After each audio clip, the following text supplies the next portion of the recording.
You wake to warmth. The faint orange of sunrise filters through the thin gap in the wall. Not exactly a window, more of a slit in the mud brick to let the air in. It's narrow, dusty, and yet you're grateful for it. For in Babylon, even this little shaft of light feels like luxury. Your mat is woven from reeds pressed flat beneath your weight. It's not soft, not something you'd brag about, but it keeps you off the bare ground. And when you roll over, stretching sore shoulders, you notice the smell. Yesterday's bread, faintly sour beer, and the smoke of a neighbor's cooking fire drifting in. You're not alone here. You're part of something larger. Outside, the city has already begun its day. You can hear it. Donkeys braying, the creak of wooden wheels dragging carts through narrow lanes, the calls of merchants setting out baskets of figs and loaves of barley bread. A dog barks, children laugh, and above all of it comes the hollow thud of a temple drum. Priests already at work, announcing that the gods are awake too. This is not the quiet of a village. This is not the loneliness of a desert hut. This is Babylon, the city of cities, the place that people dream about. And here's the truth. You would love to live here. Survival POV. The difference between Babylon and the village. If you were in a farming village miles away, your morning would be mud. You'd wake in a smoky hut, eyes stinging from the fire, body sore from labor. Your breakfast would be the same gruel you've eaten for weeks, and your day would be spent knee-deep in reeds, hacking mud for bricks or dragging water from canals. But in Babylon, the air itself feels different, not cleaner. There are animals and people packed tight after all, but richer. Spices drift in from the markets. Fresh bread bakes in ovens. You can smell roasting meat if you're near a wealthier household. Instead of silence broken only by the groan of oxen, you hear voices, in many languages. And that is the first reason you would love to live in Babylon: diversity. For a person used to a tiny world where everyone looks and sounds the same, Babylon would feel like stepping into the future. Traders from far-off lands shout prices in strange tongues. Soldiers wear armor stamped with emblems you've never seen. Foreign women sell dyed cloth, their accents thick, their hands gesturing wildly. Here you could wake up to the sound of the world rushing by your door, your home in the city. Step outside. The street is narrow, barely wide enough for 2 donkeys to pass. But it's alive. Sunlight falls across walls painted with plaster, some even decorated with faint stripes of blue or red. You see a woman balancing a jar of water on her head. You see a man squatting on his haunches, sharpening a tool. You see children darting through the crowd barefoot, laughing, weaving between adults without fear. This is not a cramped hut with one smoky fire. This is a city, and you live in it. Even if your house is simple, 2 rooms, a courtyard, reed mats on the floor, it belongs to something greater. Behind you is mud brick, but ahead of you is the gate to the world. Morning sounds and sights. Now listen, over the chatter of neighbors, you hear the steady beat of sandals on hard-packed earth. Soldiers march past, spears upright, their bronze tips catching the morning sun. They're not here for you, they're moving toward the gate, toward the outer walls, but the sound makes you feel safe. Babylon is defended. Down the street a merchant lays out baskets of dates, golden and sticky with sweetness. Another rolls a jar of beer into place, already shouting prices. The air is thick with smells. Yeast, fruit, sweat, smoke. It's overwhelming, but it's alive. Somewhere in the distance, someone is singing, a work song, rough and low, carried on the breeze. And above it all looms the faint outline of the Ziggurat, climbing like a mountain against the sky. You'll see it better later, but even from here it reminds you, you are in a city blessed by the gods. Contrast with other civilizations. Think of Egypt. Farmers bent over fields, eating bread laced with sand, teeth worn down to stubs. Think of Greece. Goats scrambling over rocky hills, villages clinging to slopes, life fragile in the face of drought. But here, in Babylon, you stand in a city of bricks and walls, where markets overflow and temples scrape the heavens. It feels grand, eternal. You would love it here, because it feels like power, a moment of reflection. Of course, survival isn't guaranteed. You could fall ill from dirty water, anger the wrong official, or find yourself crushed under debt. But in this city, at least for now, survival feels richer than in most of the world. You wake with the possibility of more food, more voices, more stories, more life. And that's why, even if you never see the fabled gardens or feast at a king's table, you'd still love to call Babylon home. Closing section 1. So here you are, stretching in the morning light, stepping into the street, watching the city hum. This is Babylon at dawn, noisy, crowded, alive. And if you think this is impressive, wait until you see the city's wonders. The gates, the markets, the temples, even the gods themselves seem to linger here. Because in Babylon, survival isn't just about making it through the day. It's about waking up in the heart of the world and realizing you're lucky to be here at all. You've left your house now, barefoot or in simple sandals, and for a moment you just stand still, because Babylon isn't like any other place you've seen. The street around you is cramped, but as you follow the tide of people, the lane suddenly opens, and you glimpse the scale of it all. Walls rising higher than any you've known, streets paved in hard-packed clay, broad enough for carts to pass, and there, shimmering under the sun, are walls glazed in colour, blue, gold, white, mud brick transformed into art. This is the second reason you would love Babylon. It's beautiful. In a world where most towns are mud, wood and straw, Babylon gleams. The Ishtar Gate. Ahead, the crowd moves toward the Ishtar Gate, the ceremonial entrance to the city. And even if you don't step through it yet, you can see why travelers gasp. The bricks aren't dull brown, but glazed a deep, almost otherworldly blue. Lions stride across them, their bodies white and gold, their manes sharp, their eyes glaring. Dragons twist their scaled necks, paws lifted mid-stride, fangs bared, bulls snort, muscles rippling in baked clay. The whole thing towers above you, higher than the tallest palm. Its arch wide enough for chariots. And here's the magic. It doesn't just protect, it dazzles. It tells everyone who enters. Babylon is power, Babylon is wealth, Babylon is art made permanent. You tilt your head back, and the sunlight makes the blues and golds glow like fire. And you think, no hut, no farmhouse, no village shrine could ever compare to this. This is the city as spectacle. The walls of Babylon, but the gate is just the beginning. Beyond it, stretching in both directions, are the walls of Babylon, broad enough, people whisper, for chariots to race side by side along the top. Herodotus later claimed they were so wide you could turn a 4-horse team on them. Perhaps that was exaggeration. But standing here, craning your neck, it doesn't feel impossible. The walls don't just enclose, they overwhelm. You would love to live here because these walls make you feel safe. Safe from raiders, safe from floods, safe from the smallness of rural fear. Behind these walls you live in the heart of something enduring, colour and monumentality. Everywhere you turn you see colour. Babylon loved brilliance. Glazed bricks, carved lions, painted statues. In a time when most of the world is grey or beige, Babylon explodes with hue. Imagine walking past a courtyard where walls are painted with patterns of stars. Imagine doors with bronze fittings polished bright. Imagine clay moulded not just for function but for beauty. You would love to live here because every day feels like entering a gallery. Urban planning and grandeur. And then there's the scale. Streets wide enough for markets to stretch without choking traffic. Canals cutting through neighborhoods, carrying water to homes. Bridges spanning the Euphrates. Compared to the twisting goat path lanes of most towns, Babylon feels deliberate. It's organized, structured, planned. You walk through it and realize, this isn't just survival, this is civilization asserting itself. The Ziggurat rising. Of course the skyline belongs to the Ziggurat. Itemenanki they call it, the house of the foundation of heaven and earth. From the street you see it climbing layer after layer, mud brick and stone stacked into a mountain made by human hands. It dwarves everything. Priests climb it daily, carrying offerings, chanting prayers. At the top, closer to the gods, they believe heaven and earth meet.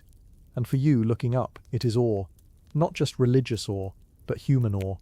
You would love Babylon because it makes you feel part of something cosmic.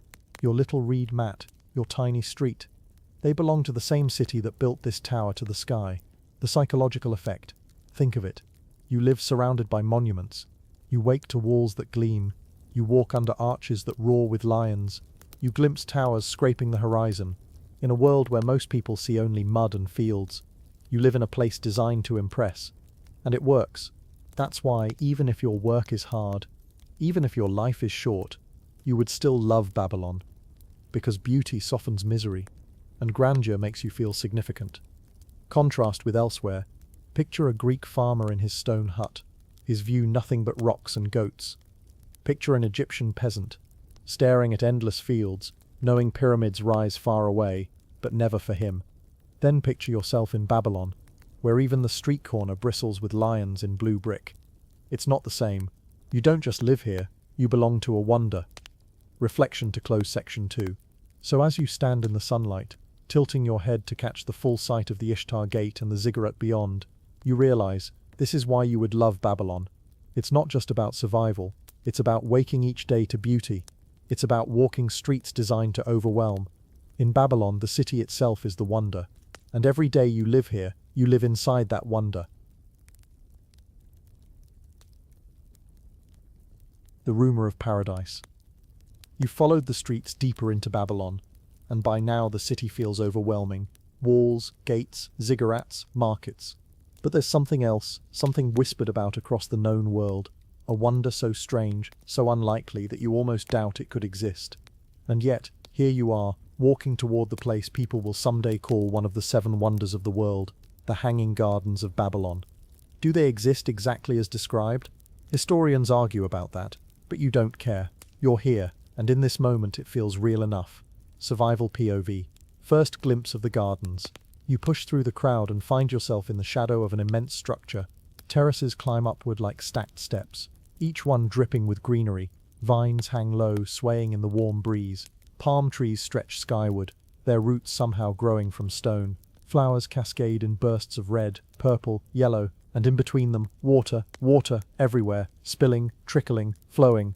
For someone used to dry dust, to muddy canals, to the brown monotony of fields, this is paradise. You would love Babylon because nowhere else would you find gardens hanging in the air. The shock of water. The first thing you notice isn't the flowers or the trees. It's the sound. Water rushing, splashing, bubbling. In Mesopotamia, water is life. Entire wars are fought over who controls the canals, who diverts the river.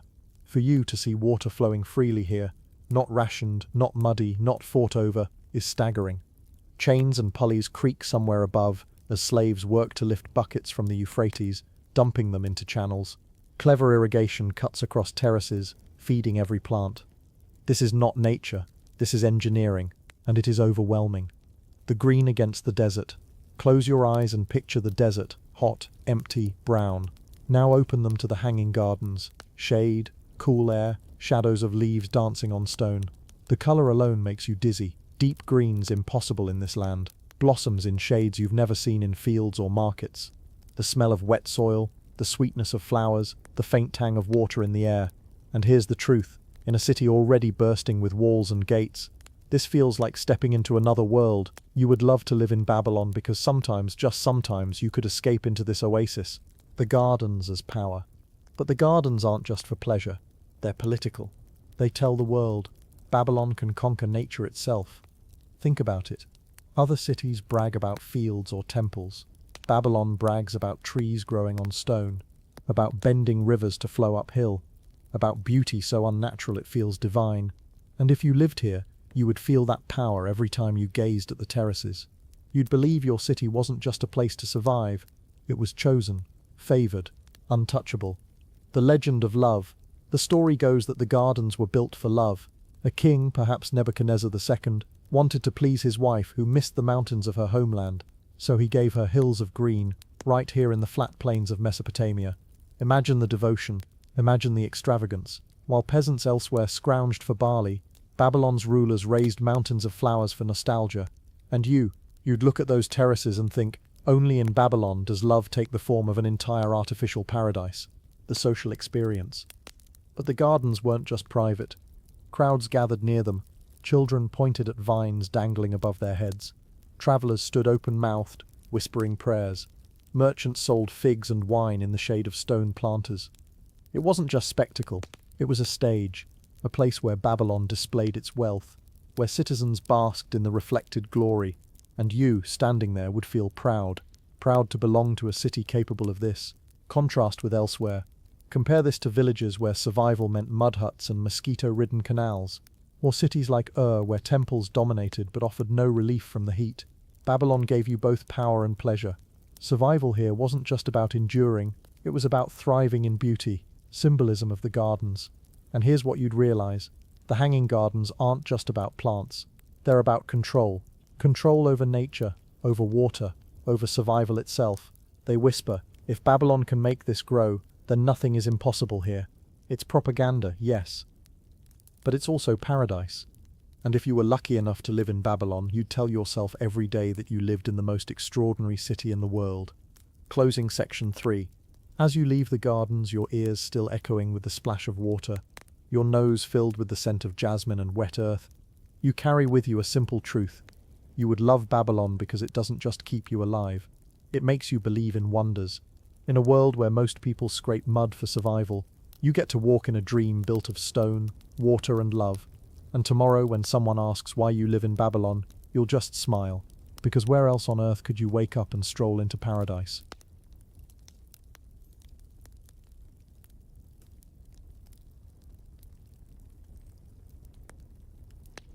By now you've tasted the markets, marveled at the gates, glimpsed the gardens. But Babylon isn't just a city of walls and flowers, it's a city of gods, and that means temples. You follow the crowd as it shifts toward the great religious heart of the city, ziggurats rising in the distance, temples buzzing with priests, incense thick in the air. Babylon isn't shy about who runs things here. The gods rule, and behind them, the priests.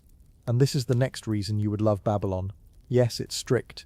Yes, it's heavy with rituals and taxes. But it gives you a structure to survive in. And compared to chaos outside the walls, order feels like mercy. Survival POV. Entering the temple district, you step into the shadow of the ziggurat. It's massive, tier after tier climbing into the sky, each platform busy with activity. Priests in long robes carry offerings, musicians pluck lyres, their notes drifting into the square, children tug at their mothers' hands, craning to see the smoke curling upward. You join them. You're not a priest, not a king, not even wealthy. But here, standing in the courtyard, you belong. Every citizen does. This is where Babylon comes together, where survival becomes collective, not just individual. The role of temples. The temple is not just a religious site, it's the center of life. Food. Temples store grain, redistribute rations, and host feasts during festivals. Wealth. Temples act as banks, lending silver, recording debts on clay tablets. Labor. Temples own land, slaves, and herds, controlling much of the economy. Politics. Priests whisper in the king's ear, ensuring the god's will is never far from earthly power. And for you living here, that means one thing. You're never far from the god's gaze. Taxes as survival. Of course it costs you. You owe grain, beer, or labor to the temple. Taxes are relentless. But here's the twist. Those taxes keep Babylon running. They build canals. They fund walls. They maintain ziggurats. In a village, your harvest might vanish into the hands of a local strongman. Here, in Babylon, your payment feels like part of something larger. And though you may grumble as you hand over barley, part of you knows it buys stability. Would you survive without taxes? Probably not. Would you love the security they bring? Absolutely. Festivals and feasts. But the temple is not just about giving, it's also about receiving.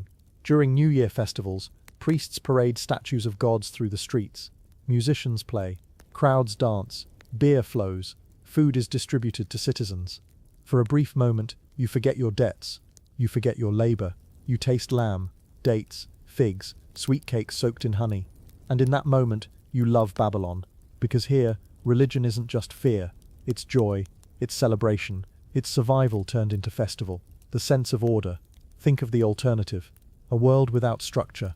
A world where raiders take what they want, where floods wipe out your home, where gods are angry and no one knows why. But in Babylon, you have rules.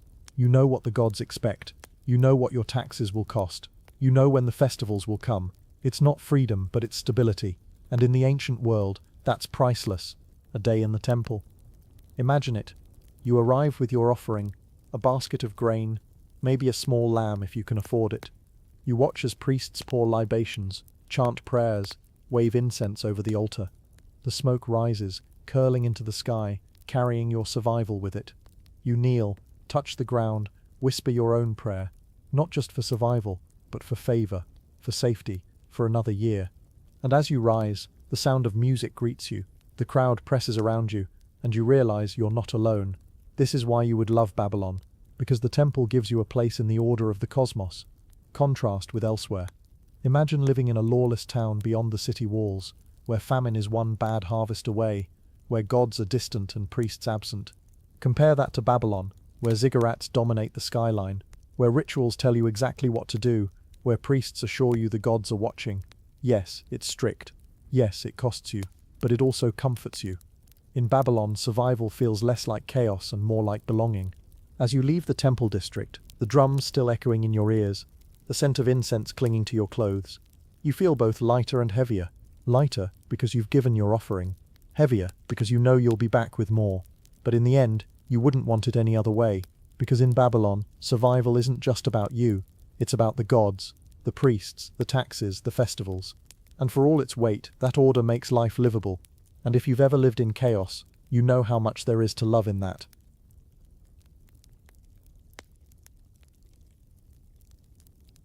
By now you've seen Babylon's walls, markets, gardens and temples. But here's something you cannot escape. The gods. They are everywhere. Their eyes stare from statues. Their names fill every inscription. Their symbols hang over every gate. And you, yes you, the ordinary Babylonian, love it. Why? Because in Babylon, survival isn't random. It's divine. The gods explain everything. Why the river floods. Why your child recovers. Why the king rules. Without them, the world would be chaos. With them you can breathe. Survival POV, daily devotion. Imagine your morning. Before work you stop at a small shrine in your neighborhood. You place a crumb of bread, maybe pour a splash of beer, mutter a prayer. It's not grand, but it matters. Because in Babylon, you never face the day alone. Every canal, every marketplace, every household has some sign of the gods. Small clay figurines, carved lions, protective seals. You would love living here because even when life is dangerous, you feel surrounded by unseen guardians. The Pantheon of Babylon. And what a pantheon it is. Dozens of gods, each with their domain. Marduk, chief god, protector of Babylon. Dragon slayer, Ishtar, goddess of love, war, fertility, contradictions in human form. Nabu, god of wisdom and writing. Shamash, god of the sun and justice, seeing all. Iwe, Enki, god of water and creation. Every one of them demands your attention. Omens everywhere. Now here's where it gets interesting. The gods don't just sit on high, they speak, through omens, through stars, storms, births, deaths. On Rai, if a sheep is born with 2 heads, omen. If lightning strikes the ziggurat, omen. If your beer jug cracks, omen. And Babylon has specialists for this, diviners, trained to read the stars, the livers of sacrificed animals, the shape of smoke. You would love living here, because mystery feels less frightening when someone can explain it, even if the explanation is terrifying. The comfort of knowing.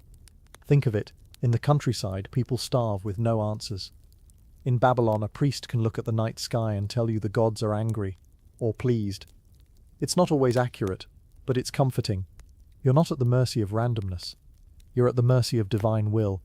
And somehow that feels better. Festivals and rituals. The gods aren't always stern. Sometimes they give you joy. During the Akitu festival, the New Year celebration, statues of gods are paraded through the streets, crowds cheer, music plays, beer overflows, priests reenact myths of creation, the triumph of order over chaos. For once, everyone laughs together, sharing the gods' blessings. And in that moment you love Babylon. Because the gods don't just demand, they give. They bind the city in celebration, the fear that keeps you alive. Of course fear is part of it. If you skip your prayers, if you disrespect the gods, if you ignore an omen, disaster, disease, drought, invasion, the gods are fickle. But fear sharpens survival. Fear keeps you in line. You'd love Babylon because you always know what to do, offer, pray, obey. Simple rules for a complicated world. The cosmic order. The Babylonians believed the gods had written destiny itself into the stars. Astronomers and priests charted them on clay tablets, mapping the skies night after night. And if you lived here, you'd glance up at the heavens and think, my life has meaning. It is written. That sense of cosmic order, of being part of a story bigger than yourself, that's why you would love to live in Babylon. Contrast with elsewhere. Imagine living in a place without this system. Imagine storms without explanation, famine without ritual, birth without blessing. Babylon gave you answers, even if they weren't always kind. And answers are something people cling to. Closing section 5. So tonight, as the sun sets and priests light lamps along the Ziggurat steps, you pause in the street. You bow your head. You whisper a prayer to Marduk, to Ishtar, to whoever will listen. You would love Babylon because you never walk alone. The gods walk with you. Their eyes are carved in every wall, their voices hidden in every star, and in a dangerous world, that feels like the greatest gift of all.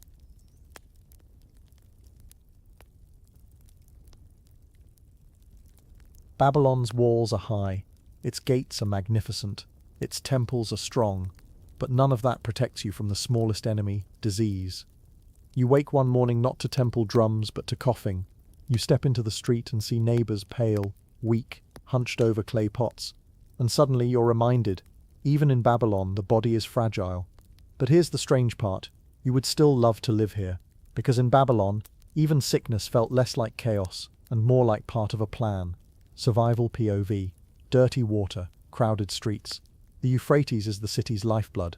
It waters fields, fills canals, carries boats, but it's also full of waste. People wash clothes, dump refuse, even drink from it. And in a city this crowded, disease spreads fast. You pass a canal, children splash in the murky water, women scrub linen against rocks. Beside them a man empties a chamber pot, flies swarm. You wrinkle your nose. You know the danger, but you also know you'll drink from it later, boiled into beer if you're lucky. And yet you'd still love Babylon, because here, even filth comes with order. The canals are managed, cleaned, rebuilt. Priests bless them. Scribes record their flow. It's dirty, but it's organized dirty, and somehow that feels survivable. Medicine and magic. Babylonians fought disease with two weapons, herbs and gods. A healer might press garlic, honey, or fig sap onto wounds. A priest might chant prayers, draw protective symbols, or bury clay figurines near your bed. If you were really unlucky, both would stand over you at once, one with herbs, the other with spells. And in your fever you'd love that, because even when you coughed blood or shivered in the heat, you weren't abandoned. Someone always tried. Omens of sickness. Every illness had meaning. If you grew weak, maybe you had angered Ishtar. If your child wasted away, perhaps Marduk demanded an offering. This sounds cruel, but imagine the alternative. Sickness without reason, death without sense. In Babylon there was always a story, always a way to explain, a way to act. You could bring offerings, recite charms, change your fate. And that hope, that's why you'd love Babylon, the healer's visit. Picture it. You collapse on your reed mat, fever burning, a knock at the door. A healer arrives with a pouch of herbs, clay tablets of remedies, chants memorized from generations before. He places garlic paste on your chest. He murmurs to Ea, god of water, to wash away your sickness. It may not cure you, but it gives you comfort. You feel part of something larger, not just rotting alone in the dark. Life expectancy and survival. Of course you probably won't live long, maybe 30 years if you're lucky. Childbirth is dangerous, fevers steal the young, accidents break the strong, death is everywhere. But Babylon gives you rituals to soften it. Funerals with incense, laments sung by women, offerings placed in clay jars for the afterlife. You're remembered, you're given meaning. Elsewhere, death might be quick and silent. Here, it's framed, explained, honored, and in a brutal world, that makes survival feel less terrifying. Contrast with elsewhere. Imagine dying nameless in a field, your body left to animals. Now imagine dying in Babylon, incense curling, neighbors chanting, family pouring beer into the dust for your spirit. Both are grim, but one feels like belonging, one feels like love, the comfort of community. Even in sickness, Babylon is crowded. Neighbors bring bread, priests bring charms. Friends carry you to the temple for prayers. You may not survive, but you won't face it alone. And that is why you'd love Babylon. Because even in death, the city embraces you. Closing section 6. As night falls, you hear coughing echo from nearby houses. Somewhere, a healer chants. Somewhere else, a priest burns incense. Disease prowls, invisible, but you smile anyway, because here, even when your body fails, Babylon offers comfort. Ritual, community, story. And if you must die, there are worse places to go than a city that remembers you.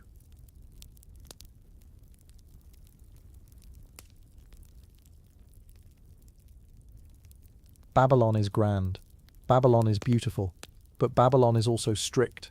You would love living here not just because of temples and gardens, but because if someone wrongs you, the law is on your side. This is the city of Hammurabi's code, a place where justice is carved in stone, where punishment is public, and where everyone knows the rules. In a brutal world, that's rare.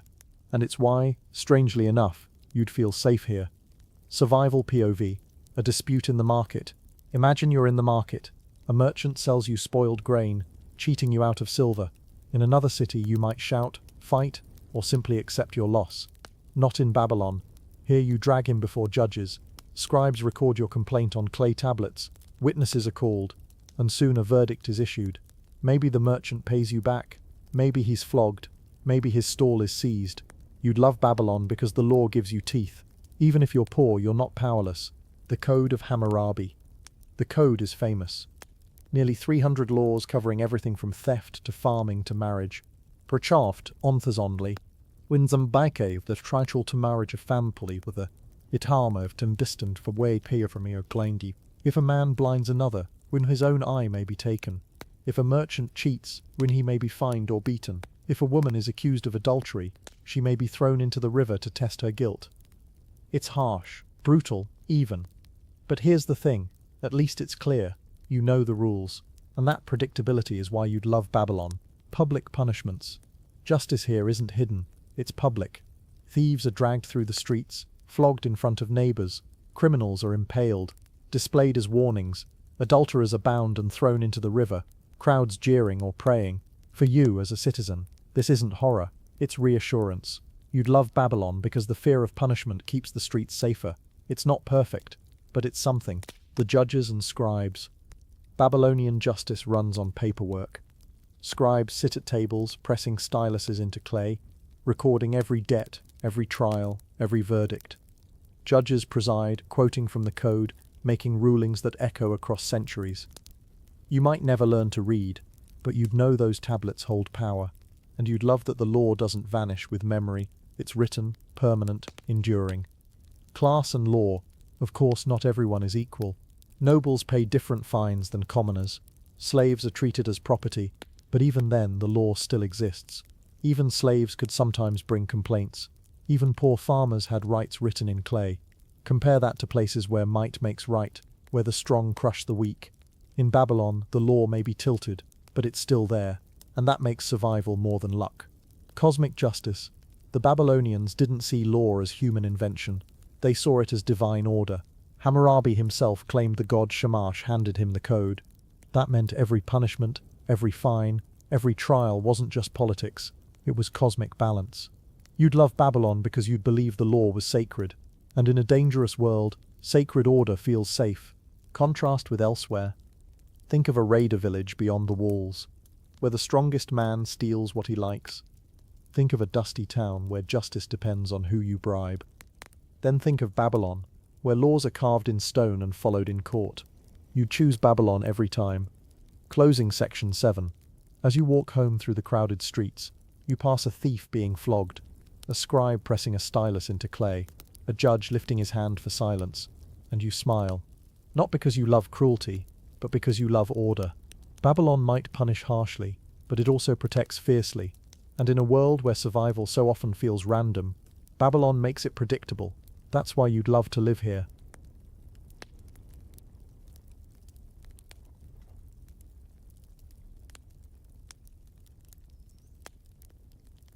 By now you've seen Babylon's walls, its gods, its laws. But what about its pleasures? Because survival here isn't just about toil and fear. It's also about taste, about food, drink, music, and laughter. If you lived in Babylon, you would love it for one simple reason. Even in the ancient world, people knew how to enjoy themselves. Survival POV, morning market. You wake early, step into the market, and the smell hits you. Fresh bread, figs, roasted meat. Stalls overflow with baskets of dates, sticky and golden. Vendors shout, waving skewers of lamb, ladling bowls of hot pottage. Children tug at their mothers' hands, pointing to honey cakes. Men haggle over beer jars. Musicians play in a corner. It's chaos, but joyous chaos. You'd love Babylon because, unlike the dry countryside, the city is full of food. Not always enough, not always cheap, but more variety than most people on Earth will ever know. The diet of Babylon. So what do you eat? A surprising amount, actually. Grains, barley bread, flat cakes and thick porridges, fruits, dates everywhere, figs, pomegranates, melons, vegetables, onions, garlic, leeks, lentils, meat, lamb, goat, pork, sometimes beef, roasted or stewed. Fish, fresh from the Euphrates, salted or dried for storage. Beer, the drink of Babylon, thick and cloudy, sipped through straws. Wine, imported, expensive, a luxury for the wealthy. And the best part, Babylon left recipes. Clay tablets record stews, spiced with garlic, coriander, leeks, and wild herbs. Imagine sipping a hot lamb stew after a day of labor, comforting, filling, rich. Beer, the Babylonian drink. If you lived here, you'd drink beer every day. Not the golden bubbly kind, but thick, cloudy, nourishing beer. So thick, you need a straw to suck it past the floating grain husks. Children drink it too, safer than water, full of calories. Workers are even paid in it. Imagine finishing your canal shift with your wages poured into a clay cup, frothy and warm. You'd love Babylon for this, because in a thirsty land, beer is not a luxury. It's survival disguised as pleasure. Feasts and festivals. But food isn't just daily survival, it's celebration. At temple festivals, tables groan with roasted lamb, honey cakes, dates dripping with syrup, bowls of pottage, beer flows freely, musicians pluck lyres while dancers spin in colourful robes. For once you eat until you can't move, and you'd love Babylon for these moments. Life is short, but here, at least sometimes, it feels abundant. Lyres, flutes and drums accompany meals. Storytellers recite myths of Gilgamesh while families laugh between bites. Lovers slip away to courtyards. Children play games in the dust. This is Babylon's secret. Survival doesn't feel like drudgery when it's flavored with laughter, music and song. Contrast with elsewhere. Elsewhere, peasants chew hard barley crusts, drink muddy water, and hope for better. In Babylon, even the poor sometimes taste figs and lamb. Even the thirsty have beer. Even the tired have music. That difference matters. It makes life not just tolerable, but enjoyable, and that's why you'd love Babylon. Closing section 8. So tonight, after a long day of work, you sit in a courtyard. Someone pours beer, someone passes bread. A child shares dates, a musician strums a lyre. You lean back, full, drowsy, content, and you realize survival is sweeter here than almost anywhere else in the ancient world, because Babylon doesn't just feed the body, it feeds the spirit.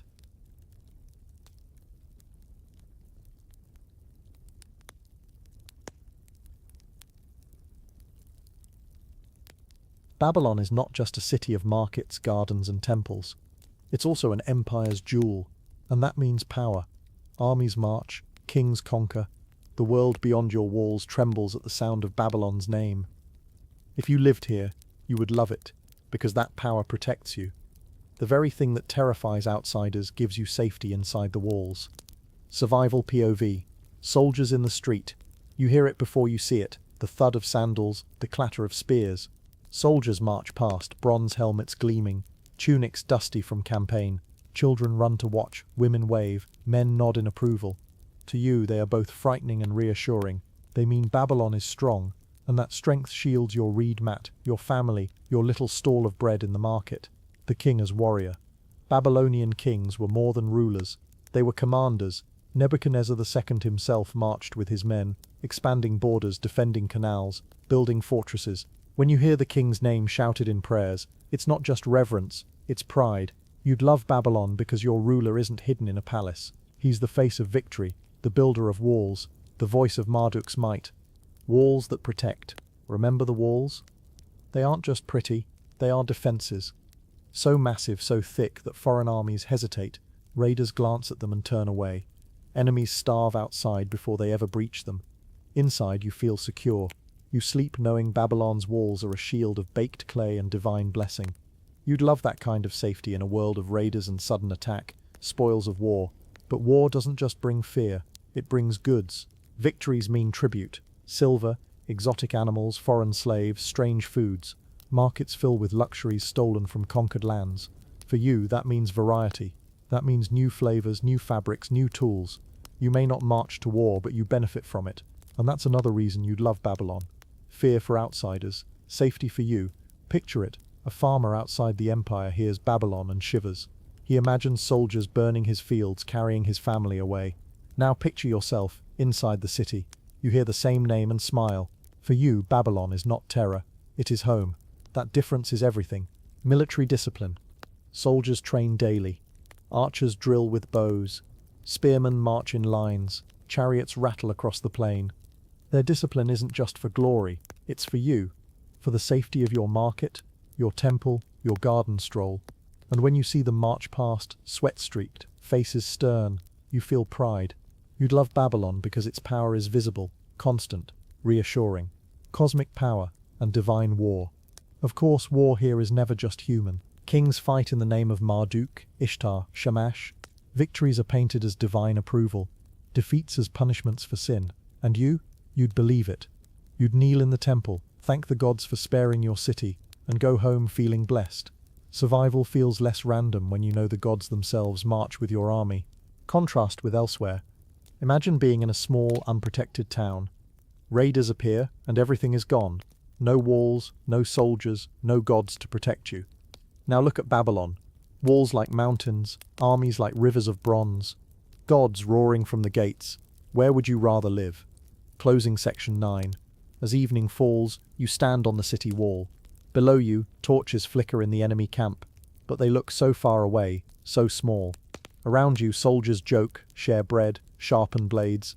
The city sleeps safely behind you, and you smile.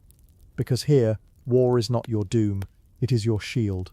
That is why you would love Babylon. Not just for beauty, not just for food, but because in a world of chaos, you live in the fortress everyone else fears.